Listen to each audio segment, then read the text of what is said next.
What is up, my dudes? Oh my God, boys. That was one of the craziest race nights I've ever seen in my entire life. All right, Spency Boy lost his voice yelling at the TV last night, but let's not talk about that already.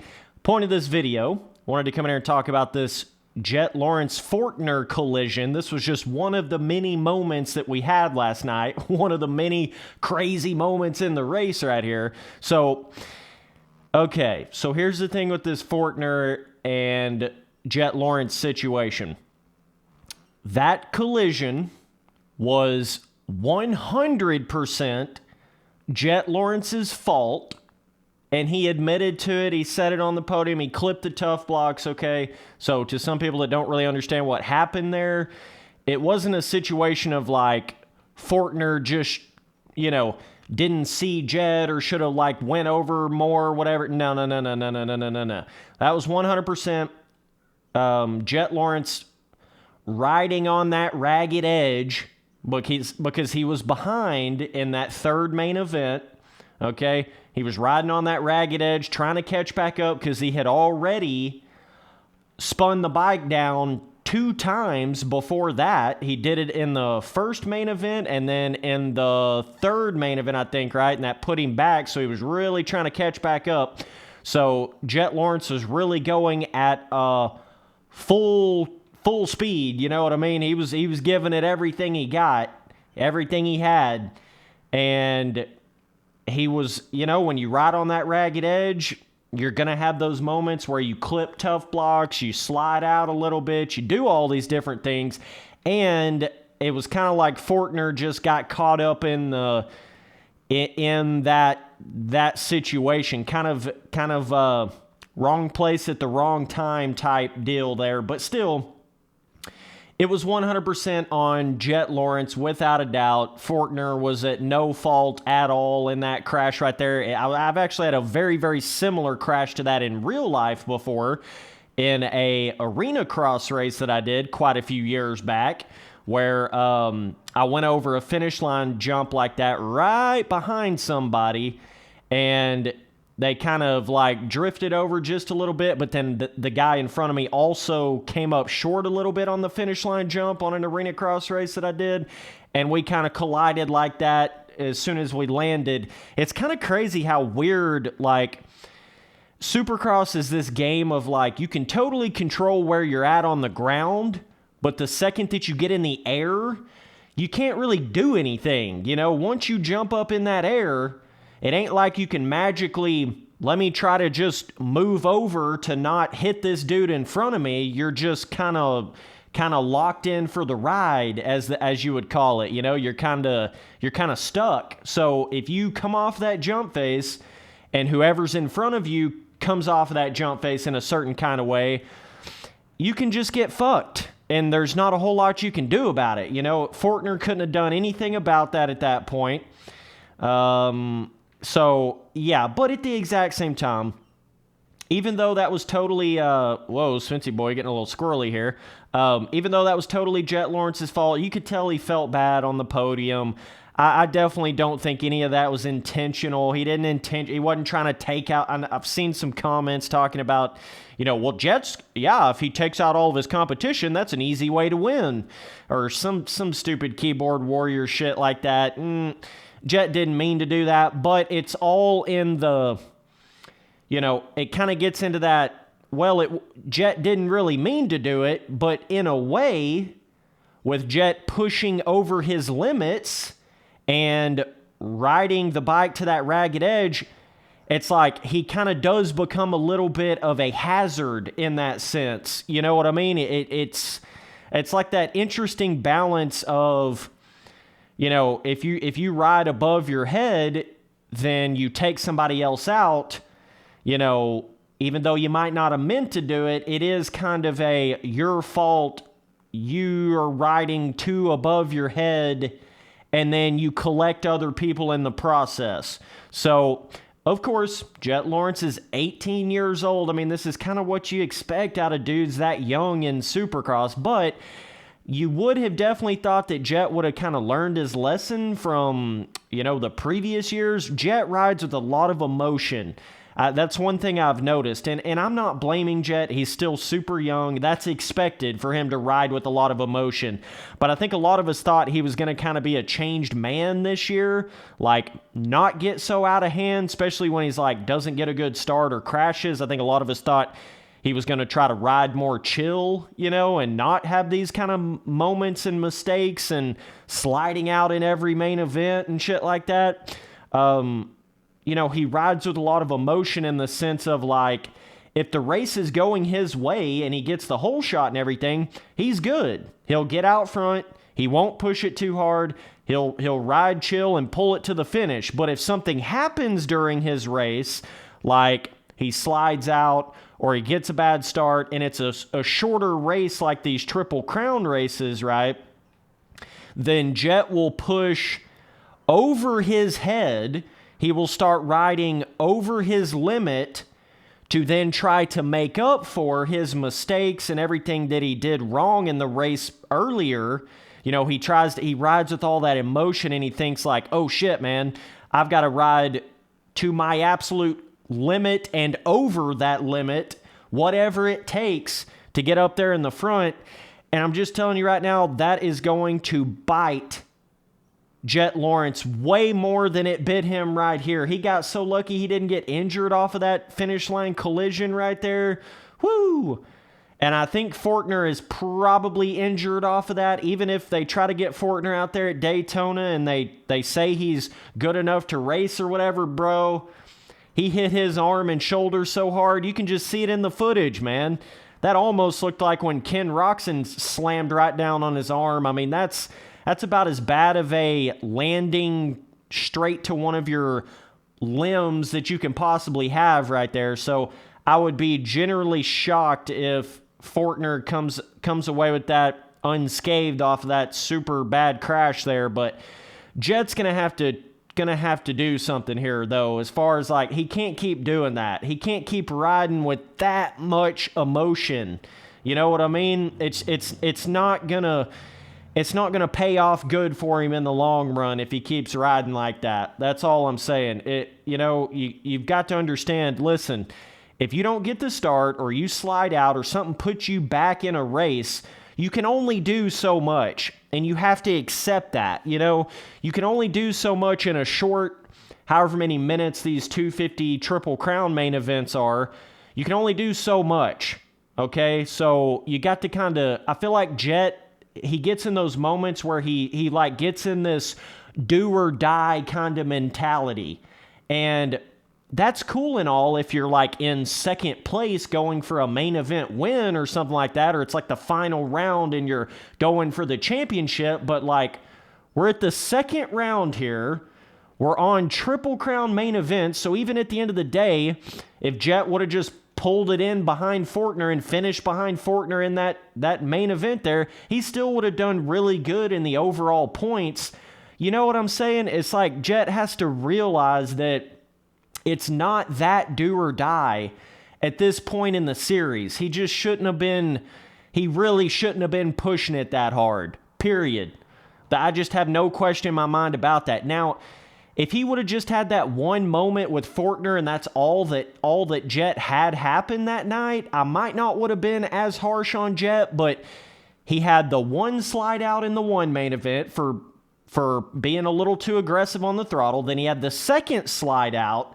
And then if you watched him in that main event where he collided with Forkner, in that whoop section before the finish line, he was almost squirrely as fuck the lap before he collided with Forkner, so he was on that ragged edge. I mean, there's no question about it. It's not really like Jett just had one little mistake and whoops, like, I get it. All these boys are going fast. You're going to have a random little mistake from time to time. But Jett running into that tough block before the finish and causing him to shoot over and cross jump on that jump, that was all on Jett. That was not just one little isolated incident. That was like Jett was riding above his head completely I almost think the entire night he was doing that. I don't know if he had it in his head that it was a Triple Crown format, so like, let me really try to get in here and do sprint, super sprint motos and ride as fast as I possibly can. I don't know what the deal was, but I think he already kind of was thinking that a little bit, and then you stack on the couple of slide out moments that he had, and then him feeling like he was falling back in that overall points for the overall of all three of the Triple Crown races, and then that just elevated his aggression and riding over his head. And like I'm saying, he almost lost his shit in that whoop section like 2 or 3 laps before he even had that collision with Forkner. So he was already riding above his head. I thought he was going to crash in those whoops 2 or 3 laps before that he even, ran into the tough block before he went over that jump. And then that happened, and then it caught up with him because then he collided with Forkner. Okay? Very, very similar to, you guys remember when Jett Lawrence had that moment where he was riding way above his head. I mean, he was riding a wheelie over like every section for multiple laps back when he had his crash where he flipped over in the whoops and he broke his collarbone or whatever that was. You guys remember Jett's like first big crash, basically? That was like last year, right? I'm trying to remember in my head, but nonetheless, it was almost like a replay of that in a sense. I guess what I'm trying to say here is, even if Jett wouldn't have clipped that tough block and had that collision with Forkner, I almost still think Jett would have had his own crash for how aggressive he was riding and how much over his head he was riding in that main event and how hard he was trying to push. There's just a limit to it, man. There's just a limit to it. And I get it, with Supercross, everybody's trying to push that limit. But at the exact same time, you could just tell Jett was riding above his head. There was no question about it.